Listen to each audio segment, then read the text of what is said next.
Hello friends, cook and shop with रोहिणीमध्ये तुमचं स्वागत आहे। आज मी तुमच्यासाठी मस्त टेस्टी आणि हेल्दी असा एक पावभाजीचा प्रकार घेऊन आले आहे, ग्रीन पावभाजी। चला तर मग ही रेसिपी बनवायला सुरुवात करूयात। सुरुवातीला भाजी शिजवून घ्यायची आहे। त्यासाठी कुकरमध्ये मी 2 टेबलस्पून एवढं तेल घेतलंय। यामध्ये मी आता अर्धा टीस्पून एवढं जिरं ॲड केलंय। त्यानंतर आपल्याला घ्यायचे 2 मध्यम आकाराचे बटाटे, याची सालं काढून अशा पद्धतीने तुकडे करून घेतलेत। त्यानंतर पाऊण कप एवढा फ्लॉवर, यावर आता अर्धा टीस्पून एवढं मीठ ॲड करायचं आणि या भाज्या ज्या आहेत छान अगदी परतून घ्यायच्या। भाज्या 2 ते 3 मिनिटं परतून झाल्यावर यामध्ये आता आपल्याला 300 ते 400 ml एवढं पाणी ॲड करायचं आहे। पाणी ॲड केल्यावर भाज्या पुन्हा एकदा व्यवस्थित मिक्स करून घ्यायच्या आणि कुकरचं झाकण लावून याच्या आपल्याला मध्यम आचेवर 3 ते 4 शिट्ट्या काढून घ्यायच्या आहेत। इथे मी 100 ग्रॅम म्हणजे अंदाजे अर्धी जुडी एवढा पालक स्वच्छ धुवून घेतलाय। त्यानंतर मी घेतलेत 1 कप हिरवे मटार, याऐवजी तुम्ही फ्रोझन मटार सुद्धा वापरू शकता। आता पालक ब्लांच करून घ्यायचा आहे। त्यासाठी इथे मी पाणी उकळायला ठेवलंय। पाण्याला उकळी फुटायला सुरुवात झाली की यामध्ये आपल्याला चिमूटभर सोडा ॲड करायचा आहे आणि यातच मी आता चिमूटभर साखर ॲड करते। यामुळे पालकाचा जो हिरवागार रंग आहे तो टिकून राहतो। आणि पाण्याला उकळी यायला सुरुवात झाली की यामध्ये आपण जो स्वच्छ धुवून ठेवलेला पालक आहे तो आपल्याला ॲड करायचा आहे। पालक आपल्याला या गरम पाण्यामध्ये छान असा 3 ते 4 मिनिटं ब्लांच करून घ्यायचा आहे। आता 3 ते 4 मिनिटं झालेली आहेत। हा पालक आपल्याला काढून घ्यायचा आहे।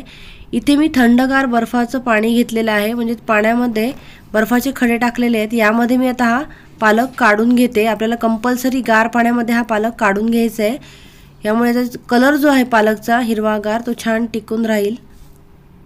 आता या पालकची आपल्याला मिक्सरमध्ये फिरवून प्युरी बनवून घ्यायची आहे। आता मी हा मिक्सरमध्ये काढून घेते। पालक सोबतच मी यामध्ये ॲड करते मुठभर एवढी हिरवी कोथिंबीर, 1 तिखट मिरची, 1 इंच आलं आणि 10 ते 12 लसणाच्या पाकळ्या।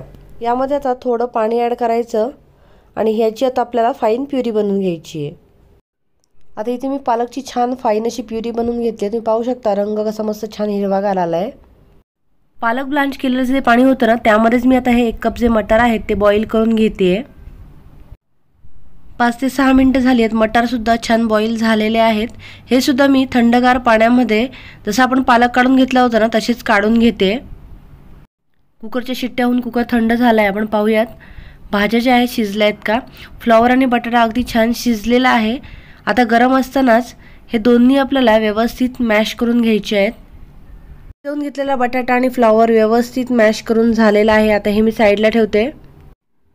आता आपण भाजीला दुसरा तडका देणार आहोत। त्यासाठी पॅनमध्ये मी 1 ते 1.5 टेबलस्पून एवढं तेल घेतलंय आणि यामध्येच मी आता 1 टेबलस्पून एवढं बटर ॲड करते। तेल आणि बटर छान गरम झाल्यावर यामध्ये अर्धा टीस्पून एवढं जिरं ॲड करायचं आहे आपल्याला। त्यानंतर मी इथे बारीक चिरून घेतलेली हिरवी मिरची 1 टेबलस्पून ॲड केली आहे। ही मिरची तुम्ही तुमच्या तिखटानुसार कमी जास्त करू शकता। मिरची थोडीशी तेल आणि बटरमध्ये परतून घ्यायची आणि त्यानंतर यामध्ये ॲड करायचा आपल्याला 1.5 कांदा। इथे मी मध्यम आकाराचे 1.5 कांदा घेतलेला आहे। कांदा छान मऊ पडेपर्यंत परतून घ्यायचे आपल्याला। 2 ते 3 मिनिटं परतून झाल्यानंतर कांदा तुम्ही पाहू शकता व्यवस्थित मऊ पडलेला आहे। यामध्ये मी आता 2 टेबलस्पून एवढी आलं लसणाची पेस्ट ॲड करते। ही पेस्ट सुद्धा आपल्याला कांद्यासोबत छान परतून घ्यायची आहे मिनिटभर पेस्ट परतून झाल्यानंतर यामध्ये आता आपल्याला अर्धा कप एवढी शिमला मिरची ॲड करायची आहे। शिमला मिरची सुद्धा थोडीशी परतून घ्यायची आणि आता इथे मी ॲड करते 2.5 कच्चे टोमॅटो। कच्चे टोमॅटो मी बारीक कट करून घेतले अशा पद्धतीने। आपल्याला ग्रीन पावभाजी बनवायची आहे, त्यासाठी इथे मी कच्च्या टोमॅटोचा वापर करते। हे टोमॅटो तर छान मऊ पडेपर्यंत आपल्याला परतून घ्यायचे आहेत। टोमॅटो थोडासा मऊ पडल्यानंतर यामध्ये मी आता अर्धा कप एवढा बारीक चिरून घेतलेला कोबी ॲड करते। आता शिमला मिरची, कोबी, कच्चे टोमॅटो आपल्याला छान अगदी व्यवस्थित मऊ पडेपर्यंत परतून घ्यायचे आहेत। टोमॅटो पटकन आणि छान परतला जावा यासाठी मी यामध्ये अर्धा टीस्पून एवढं आता मीठ ॲड केलंय।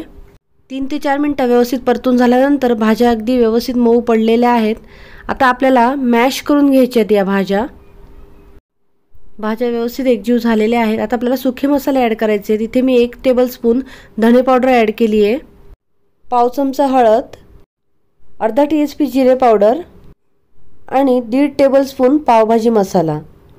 आता हे मसाले छान परतवून घ्यायचे। मसाले तुम्ही जेवढे जास्त छान परतवून घ्याल ना तेवढी पावभाजी टेस्टी बनेल। आता हे मसाले परतताना यामध्ये आपल्याला थोडं थोडं पाणी ॲड करायचं आहे। आता पाववाटी एवढं पाणी ॲड केल्यानंतर पुन्हा मी हे मसाले एकदा व्यवस्थित एकजीव करून घेते, परतवून घेते। आता सर्व व्यवस्थित परतवून झाल्यानंतर जी आपण प्युरी बनवून ठेवली होती ना पालकची, ती आपल्याला यामध्ये ॲड करायची आहे। आणि लगेचच मी यामध्ये भाज्या मॅश करून ठेवल्या होत्या ना, फ्लॉवर आणि बटाटा, तो सुद्धा ॲड करते।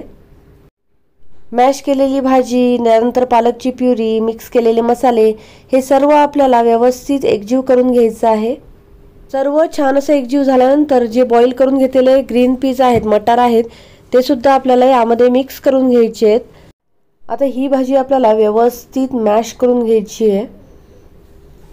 मैत्रिणींनो, तुम्ही ही भाजी नक्की बनवून बघा, एकदम भन्नाट चव लागते आणि भरपूर हेल्दी अशी ही भाजी आहे।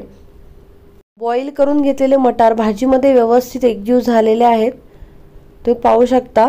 आता या स्टेजला तुम्हाला भाजीची कन्सिस्टन्सी चेक करायची आहे। भाजी जर तुम्हाला जास्त जाडसर वाटत असेल तर यामध्ये तुम्ही थोडं असं पाणी ॲड करू शकता। पाणी ॲड करताना तुम्हाला गरम पाणीच यामध्ये ॲड करायचं आहे। आता भाजीला थोडीशी उकळी यायला सुरुवात झाली आहे। तर या स्टेजला मी या भाजीमध्ये 1 टीस्पून एवढी कसुरी मेथी ॲड करते। त्यानंतर पाव चमचा लिंबाचा रस, आता कसुरी मेथी, लिंबाचा रस दोन्ही छान मिक्स करून घ्यायचं भाजीमध्ये। आता या भाजीमध्ये मी अर्धा टेबलस्पून एवढं एक्स्ट्रा बटर ॲड करते, थोडंसं मिक्स करून घ्यायचं आहे बटर। आता शेवटी मी या भाजीवरून थोडंसं चीज किसून टाकते। चीज पूर्णपणे ऑप्शनल आहे, तुम्ही नाही वापरलात तरी चालेल। तुमच्याकडे जर हिरव्या पातीचा लसूण असेल ना, तो तुम्ही पाव कप यामध्ये वापरलात तरी चालतो, खूप छान टेस्ट येते त्याने पण। हे चीज मी भाजीमध्ये मिक्स करून घेते। वरून थोडीशी बारीक चिरून घेतलेली हिरवी कोथिंबीर, आणि ही ग्रीन पावभाजी आता खाण्यासाठी तयार आहे। तुम्ही पाहू शकता पालक आपण व्यवस्थित ब्लांच केल्यामुळे पावभाजीला मस्त सुंदरसा हिरवा कलर आलाय। तुम्ही जर ऑर्डर घेत असाल ना, तर तुम्ही यामध्ये थोडासा ग्रीन फूड कलर सुद्धा वापरू शकता। मागच्या माझ्या पावभाजीच्या रेसिपीजमध्ये मी पाव कसे भाजून घ्यायचे पावभाजीसोबत खाण्यासाठी ते दाखवलं आहे, त्याचप्रमाणे तुम्ही हे पाव भाजून घेऊ शकता। दोन्ही बाजूंनी छान शेकून झाल्यानंतर, गरम झाल्यानंतर हे पाव आता आपले पावभाजीसोबत सर्व करण्यासाठी तयार आहेत। हे मी आता या प्लेटमध्ये काढून घेते आणि अशा पद्धतीने आपली ही टेस्टी, हेल्दी, मस्त अशी ग्रीन पावभाजी तयार आहे खाण्यासाठी। तुम्हाला ही रेसिपी कशी वाटली हे मला कमेंट करून नक्की कळवा। आणि अजून जर तुम्ही माझ्या चॅनलला सबस्क्राईब केलेलं नसेल तर लगेच सबस्क्राईब करा, तुमच्या मित्रमैत्रिणी फॅमिलीसोबत शेअर करायला विसरू नका। भेटूयात पावभाजीच्या नवीन प्रकारासोबत पुढच्या व्हिडिओमध्ये, तोपर्यंत धन्यवाद।